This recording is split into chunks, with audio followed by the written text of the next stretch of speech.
ಹೆಸರು Shashikala, legal consultant. ಇವತ್ತಿನ ವಿಡಿಯೋದಲ್ಲಿ gift outside of the family ಕೂಡ ಮಾಡ್ಬೋದು ಅಂತ ತಿಳಿಸ್ಕೊಡ್ತೀನಿ. Outside of the family gift ಮಾಡಬೇಕಾದ್ರೆ ವಿತೌಟ್ ಕನ್ಸಿಡ್ರೇಷನ್ ಇರಬೇಕು. ಇಬ್ಬರು ಪಾರ್ಟೀಸು ಡಾನಿ ಎಕ್ಸೆಪ್ಟ್ ಮಾಡಬೇಕು. ಕಂಪಲ್ಸರಿ ಸಬ್ ರಿಜಿಸ್ಟ್ರ್ ಆಫೀಸಲ್ಲಿ ರಿಜಿಸ್ಟರ್ ಆಗಬೇಕು.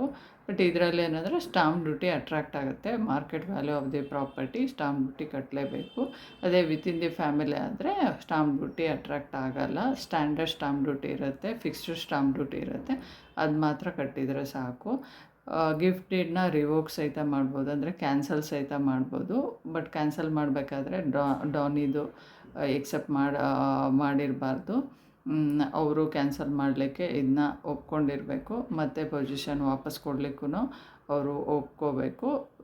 ಸೇಮ್ ಪ್ರೊಸೀಜರು ಸಬ್ ರಿಜಿಸ್ಟ್ರ್ ಆಫೀಸಲ್ಲಿ ಹೋಗ್ಬಿಟ್ಟು ಕ್ಯಾನ್ಸಲೇಷನ್ ಆಫ್ ಗಿಫ್ಟ್ ಡೀಡು ಮಾಡಿಕೊಂಡು ಅದನ್ನ ಮತ್ತೆ ರಿಜಿಸ್ಟರ್ ಮಾಡಬೇಕು. 2 ವಿಟ್ನೆಸ್ ಕಂಪಲ್ಸರಿ. ಇದೇ ರೀತಿ ನಿಮಗೆ ಎಲ್ಲ ವಿಷಯ, ಕಾನೂನಿನ ಎಲ್ಲ ವಿಷಯ ತಿಳ್ಕೊಬೇಕಾದ್ರೆ ಪ್ಲೀಸ್ ಲೈಕ್ ಮಾಡಿ, ಸಬ್ಸ್ಕ್ರೈಬ್ ಮಾಡಿ.